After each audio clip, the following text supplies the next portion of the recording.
Hi, I'm Missy with On William Street, and we are here to help you become a more confident quilter from the piecing to the quilting and everything in between. Today we are back with month 8 of our yearly Quilt Along.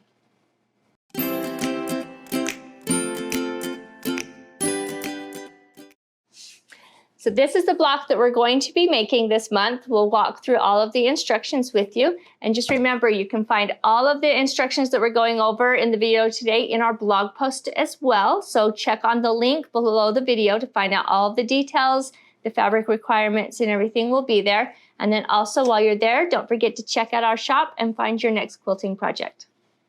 Okay, so just a couple of tips that are going to be helpful as you're working on all of these blocks throughout the year. We want to make sure that we go over those so that you just have a reminder. So one thing, starching your fabric before you cut everything out is going to make sure that everything is just nice and crisp. So that is one thing that we do recommend is go ahead and starch your fabric. You do want to starch it before you cut your squares though, because starching it can change the size of your block. So you want to make sure you starch it first.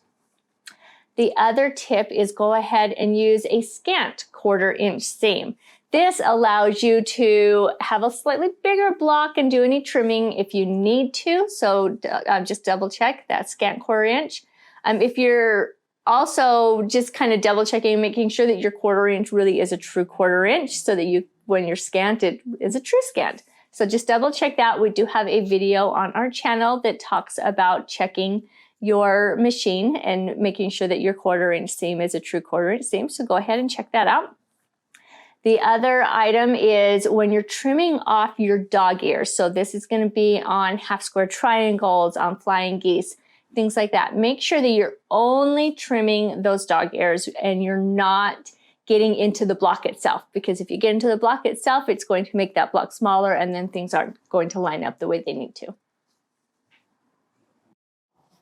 Okay, so we're going to go ahead and start cutting the colored pieces for our block. Now, keep in mind that when we cut all of these into the separate squares for each block, this block 8 is the one that got a lot of the extra. So there's a lot more fabric here than what we're going to actually use for the block itself.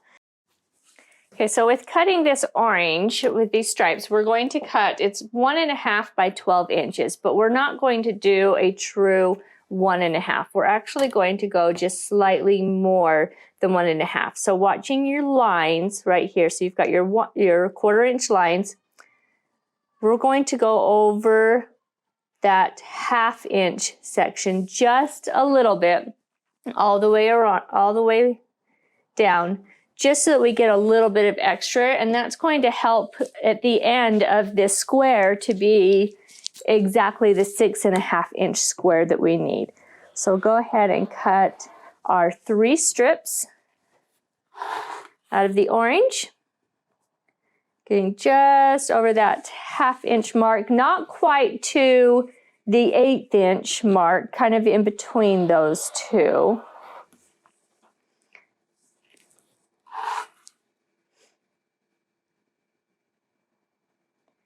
And then when you cut the white, cut it the same way.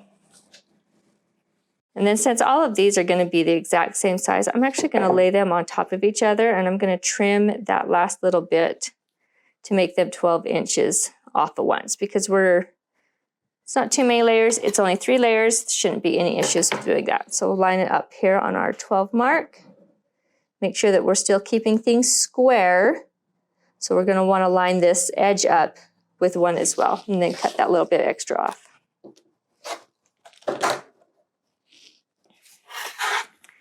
And then for sewing this block, we're going to then take our 1.5 by 12 inch white strips as well, and we are going to layer these 3 with each other. So we're going to do 1 set that is going to be the white in the center and a color on each end. And we'll sew those 3 together. And then the next set is going to be the color in the center and a white on each end. And we'll go ahead and sew those 3 together. So now to cut our squares out, we're going to use our 45-degree angle line on our ruler. Now, if you do not have a ruler with a 45-degree angle, make sure you go to the blog post. There is going to be some measurements in there so that you can cut that without having the 45. What we're going to do is we're going to line the tip of our ruler right up here, line our 45-degree angle along the top of that strip. Make sure it's nice and straight, and then we're going to just cut that angle across. And then we're going to go ahead and switch directions. So then we've got our 45-degree angle on this side. And again, we're going to line that right up there on that corner. Make sure we're across, and then we're going to cut right across there, and that's going to give us our first triangle.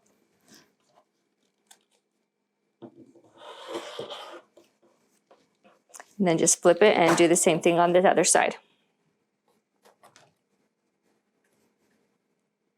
And you want to make sure that the corner of your ruler is lining up really nicely with that point so that you're not losing the points of each of your triangles.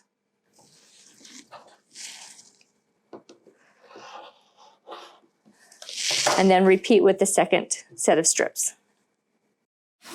Okay, now that we've got all of our triangles, we can go ahead and put them together in our block. So we're going to take the ones that have the orange in the center. Those are going to go on the sides, and then the orange on the outside go on the top and bottom. And what we're going to do is we're going to sew these two together first, these two together, and then we've got that last seam to sew the two to each other. So one thing to note with this particular block is we want to make sure as we're sewing our seams that we're doing a scant 1/4 inch seam. Otherwise our block's going to be just a little bit too small. Okay, now go ahead and repeat all of the same instructions for all of the rest of your colors so that you end up with a total of 10 different blocks. In 10 different colors in this block, and then set them aside. Make sure you're trying to keep them nice and flat so that when we come to the end, we can have nice flat blocks that we're sewing all together. And don't forget to follow us on Facebook and Instagram, and subscribe to our newsletter so that you can keep up with the things that we're working on throughout the year. And we'll see you next time.